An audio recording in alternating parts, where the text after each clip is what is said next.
ધોરણ 10 અને 12ની બોર્ડની એક્ઝામમાં આપી રહેલા અને આપવાના છે એ તમામ વિદ્યાર્થીઓ સારા માર્ક્સ સાથે ઉત્તીર્ણ થઈ જાય એવી હું તમામ શુભકામના પાઠવું છું.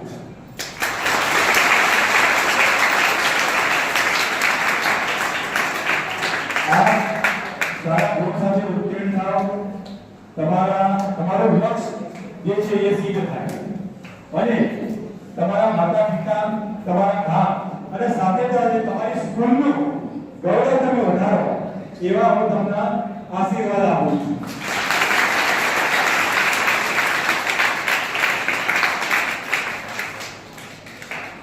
બોર્ડની એક્ઝામ હોય એટલે સ્વાભાવિક વસ્તુ છે કે ખાસ કરીને 10મા ધોરણમાં ભણે છે એટલે ખૂબ તણાવ રહેતો હોય છે.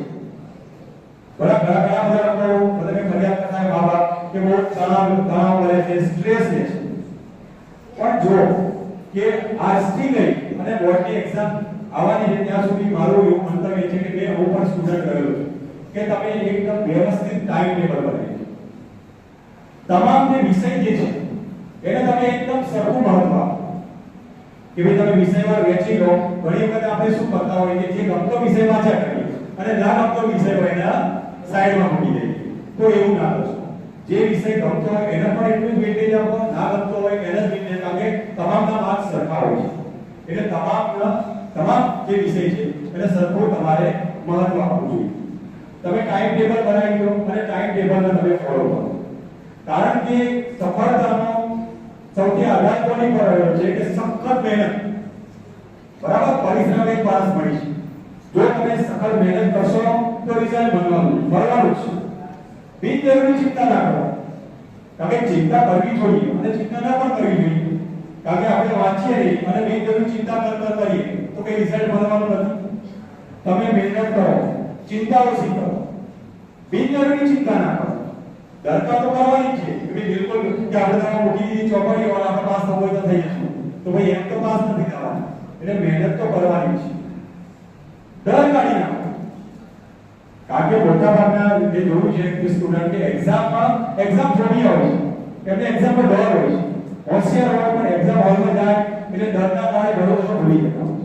તો કોઈ પણ પ્રકારનો ડર રાખશો નહીં. તમે વાંચ્યું છે તો તમને યાદ આવવાનું છે અને તમે સારા ઘણું લખી શકશો. આ મારા પોતાના પણ અનુભવ છે કે મેં પણ 10માની એક્ઝામ પૂર્ણ કરી છે, 12માની કરી છે, કોલેજની કરી છે, કોમ્પિટિટિવ એક્ઝામો પણ ઘણી પાસ કરી છે. એટલે ડર ના રાખશો. બીજું જે છે એ હકારાત્મક અભિગમ રાખો.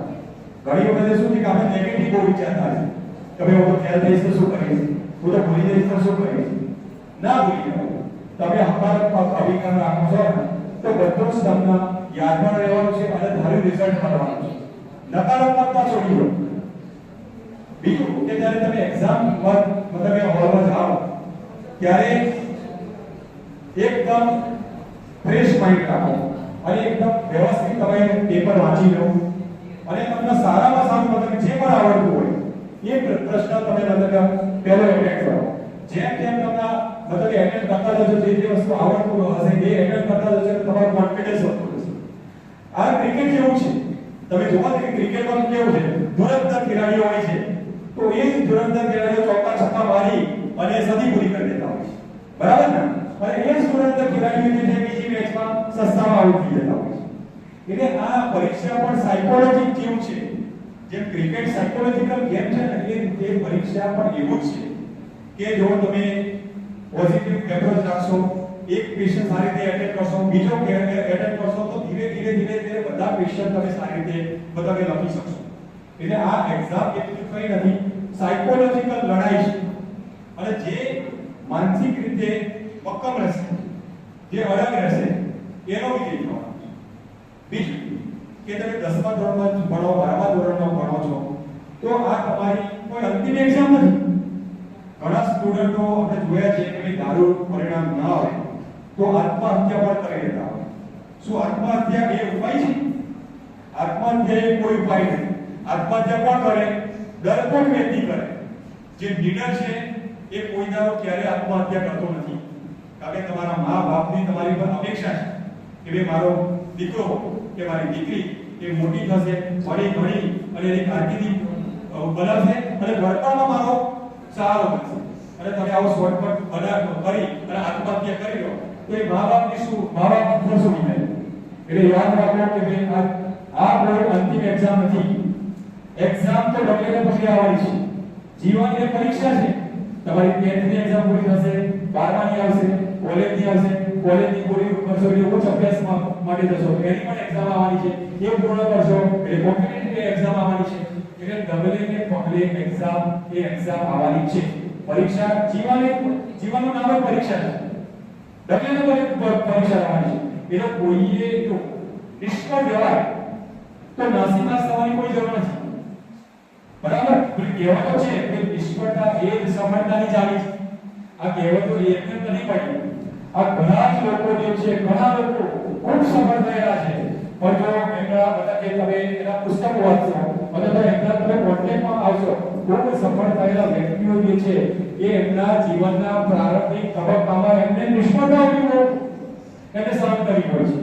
પણ એ નિષ્ફળતાઓથી ડરતા નથી અને સતત પોતાના લક્ષ્ય ઉપર, પોતાના પથ ઉપર, પોતાના રસ્તા ઉપર તમે આગળ વધશો તો હું તમને કહું છું કે તમને સફળતા અવશ્ય મળવાની છે. આજે યુપીએસસી એક્ઝામ ને આઈએએસ આઈપીએસ જે બનતા હોય છે એ શું બધા પહેલા બનતા હોય છે? નથી બનતા.